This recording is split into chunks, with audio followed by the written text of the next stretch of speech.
Guide to Wealth. So as a quick reminder, what we covered in the last part was the 1970s change, or the world change actually, from socialism to capitalism.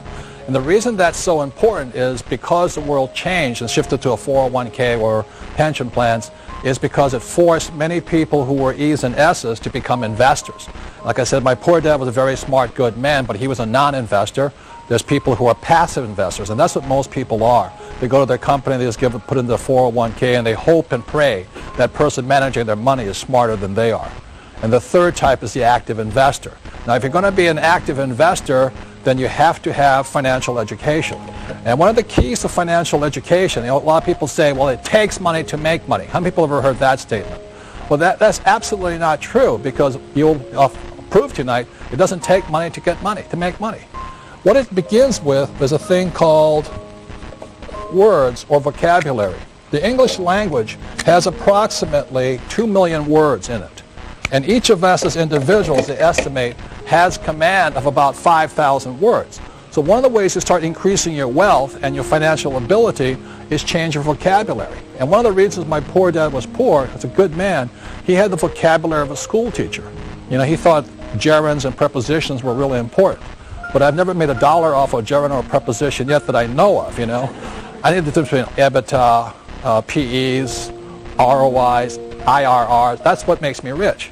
So just know that words make you rich, and I'm going to be going into right now the basis of financial education is words. And this here is a thing called a financial statement. As my rich dad often said to me, you know, this is your report card when you grow up. When you leave school, as my rich dad said, his banker has never, ever asked to see his report card yet. You know, a banker never said, tell me what college you went to. Are you an A student? Are you a B student? They never asked that. If you're a professional investor, they will ask you for something called a financial statement.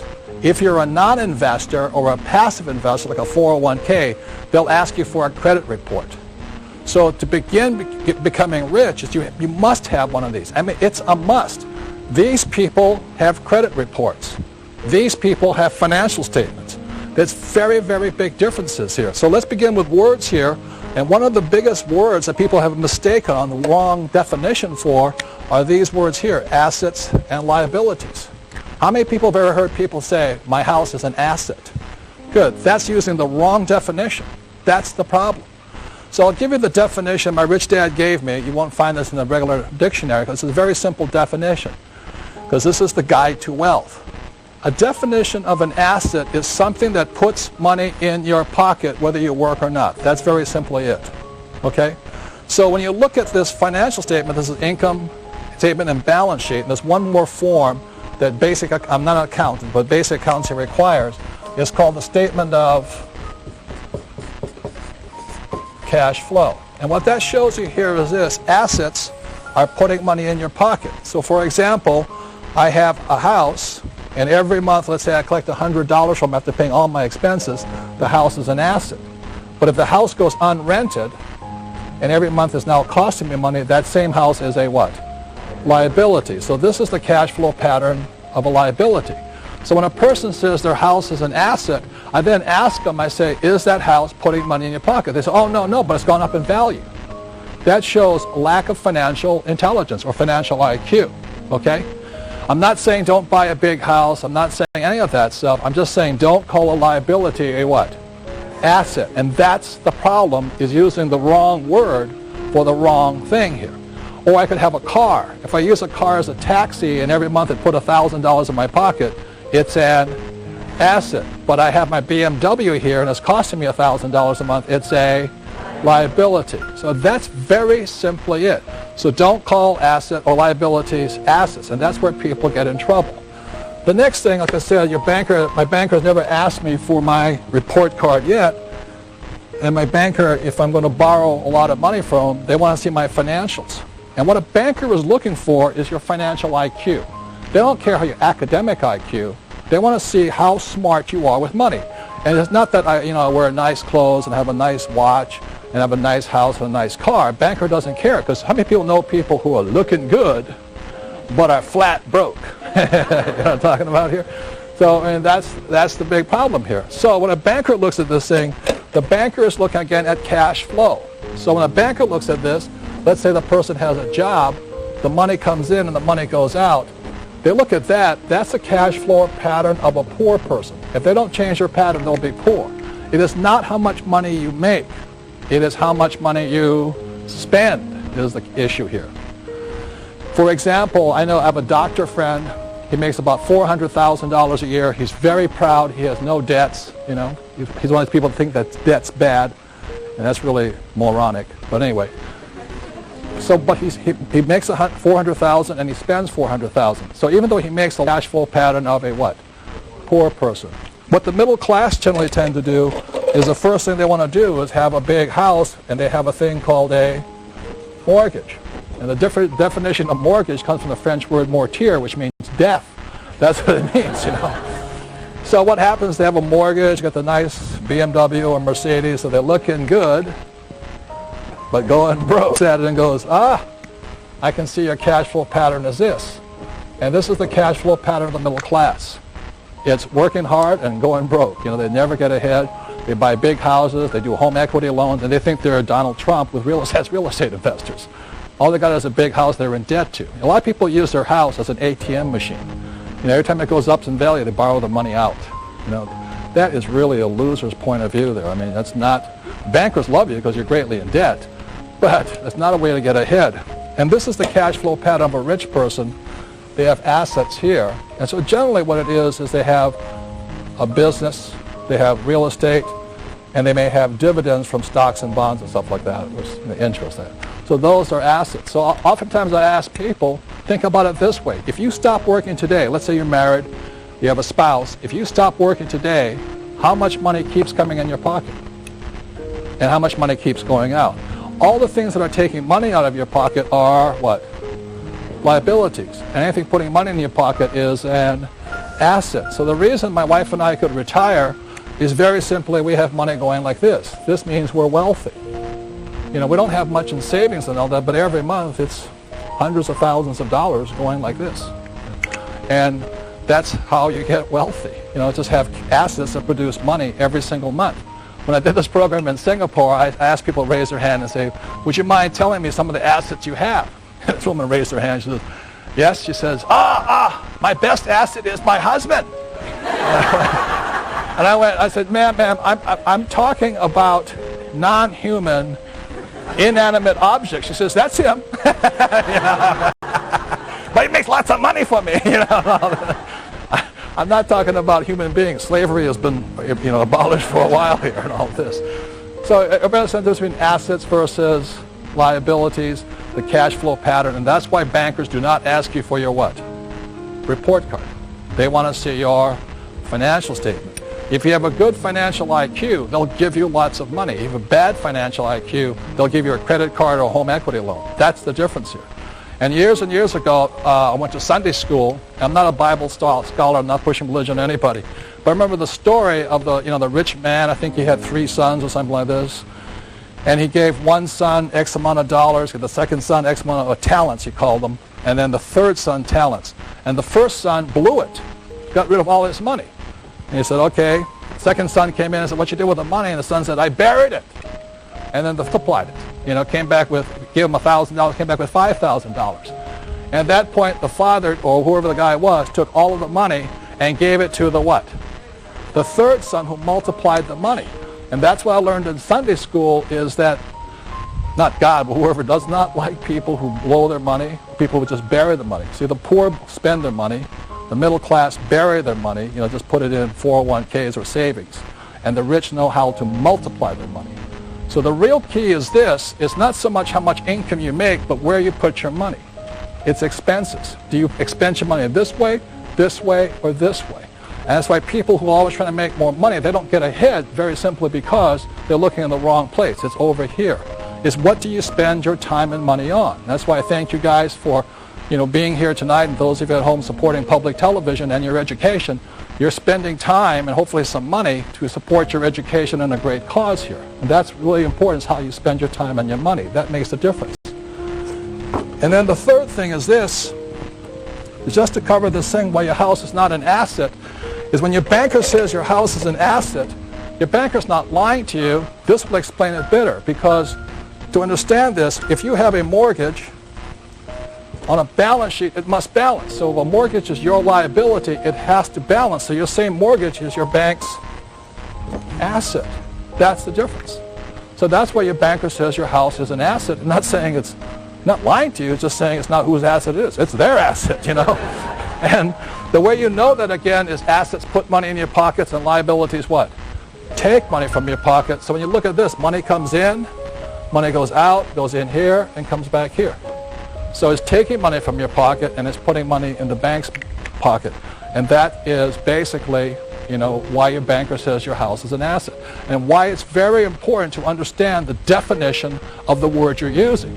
Don't just use a word, because if you keep saying your house is an asset when it's a liability, or you say your car is an asset when it's really a liability, and your vacation to Hawaii is an asset versus a liability, or your home equity loan is an asset, you're not going to make it. Does that make sense, you guys here?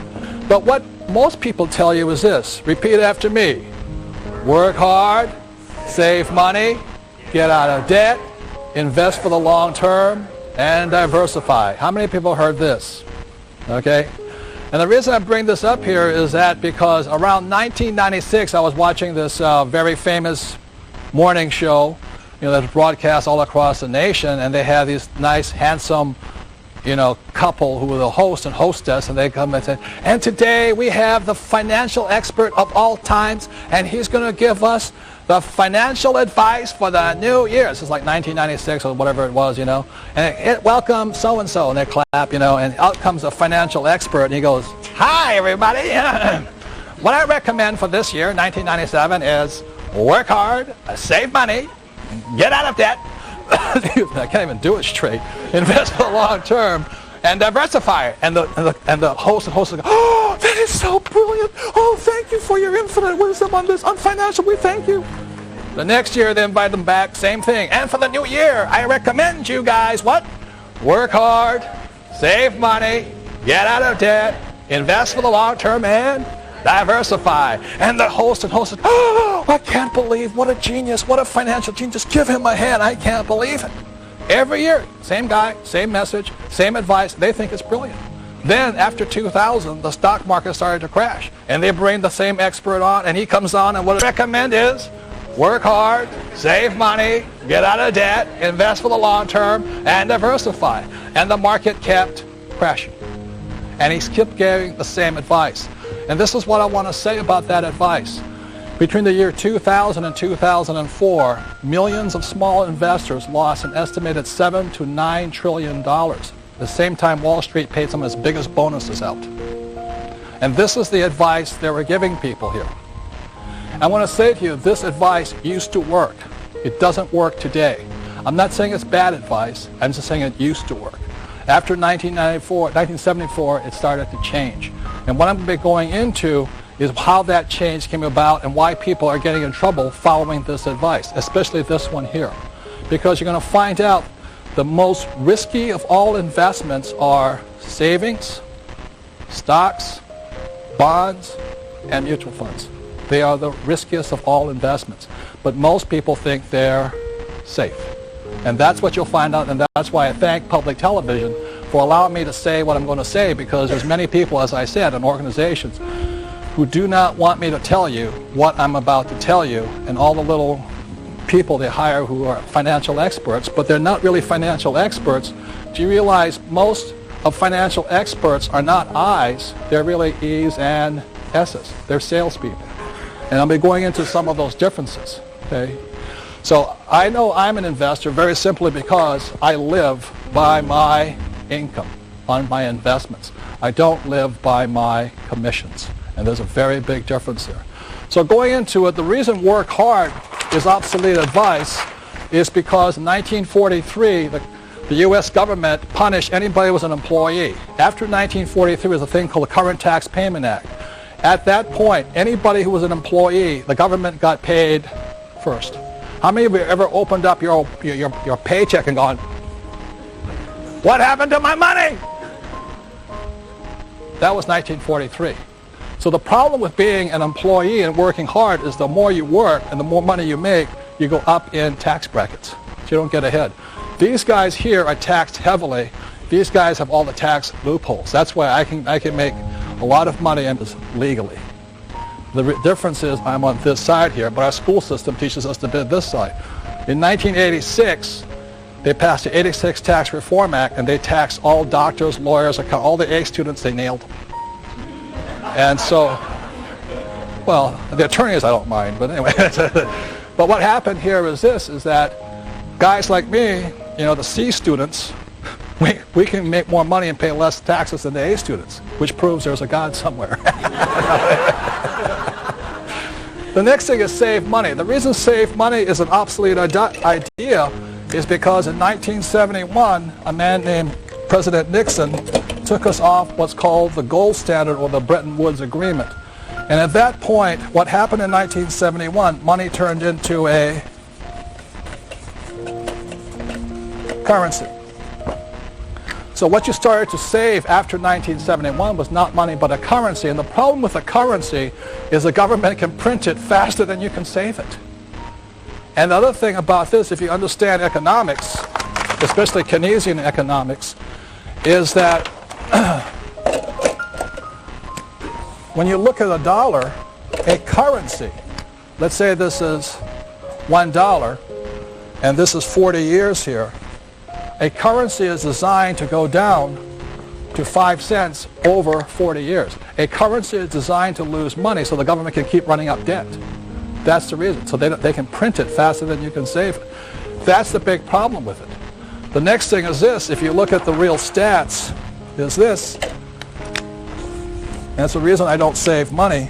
If you look at this in the last few years, like I said, 1995 to 2005, what's happened is the dollar has gone this way, and the way you know how much is lost is gold went from $250 up to $500 in the same time. That means your dollar lost 50%. It lost 50% of its buying power. And the banks are paying you 1% interest. Tell me that's smart to save money. That's why the debtors started to win, because what was happening is this was going up and all this. And the reason this happens is for one very big, this is not the only thing. It's not just gold, because I can hear the economist going, he doesn't know what he's talking about. Well, I'm not saying I'm an economist. I'm saying just look at the price of gold. It takes twice as many dollars to buy the same amount today. But not only that, my father's house, which he purchased in, I think, 1965 or something, he paid $50,000 for it and took $5 million. It's the same house. So it means the purchasing power of the dollar went where? Down. The house didn't go up in value. Your dollar went down. And the other thing the economists say, well, that's not really a good indicator. But look at this. In 1995, oil was about $10. Today it's $60. So that means your dollar you need $6 more to purchase the same amount of oil. And then the economists say, well, oil doesn't affect inflation. I'm going, they want you to believe that investing is risky. How many people have heard investing is risky? Good. What this section is about of this program is how risk isn't anything but lack of control.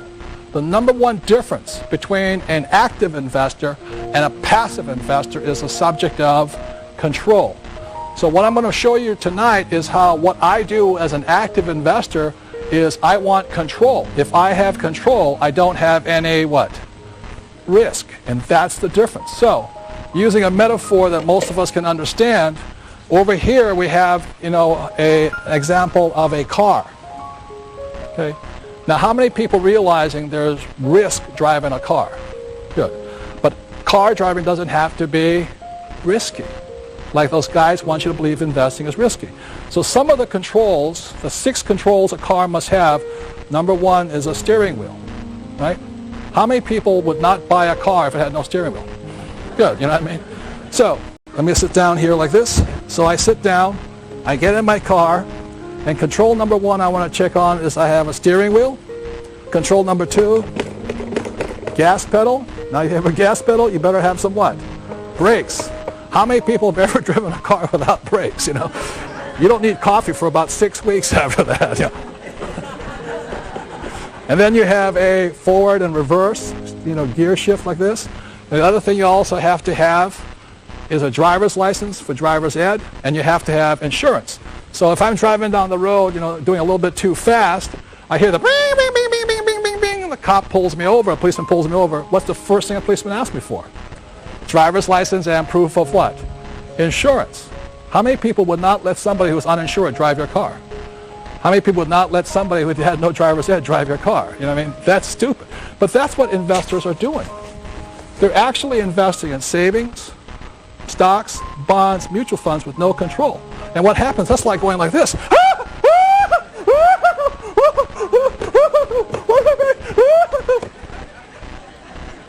And that's why they think it's risky. Now, this is the worst part. Guess who else has no control? Your financial advisor. Your financial advisor. Diversify, diversify, diversify. Or what they do is this, is they go, I predict that, I predict this, I predict that. That's the kind of financial advice most people are getting. That's risky. That's not what I do. I want control. So, let me help get out of this wreck right now. So when as an investor, I want 6 controls too. If a car has 6 controls, I want 6 controls as an investor. Control number 1, you look on the screen over here, is I want control of my income. Control number 2, expenses. 3 is asset value. 4 is liability. 5 is I want financial education or management. And 6 is I want insurance. Those are the 6 controls I want as an active investor. So when we come back, what I'm going to talk about is one of the ways to get rich is find that native genius that's well inside each and every one of us. And that's what the next section is about. Thank you very much. The game of money. And the reason we say it is a game is very simply because of this. And some of you may not be sports fans, but I love sports. In football, a game is consistent of 4 quarters. And so my rich dad said life is also, your financial life is in 4 quarters also. So if we can have it up here on the prompter, on the plasma, the game of money, we have a thing called the pregame show. Okay, and the next thing is we go into the first quarter.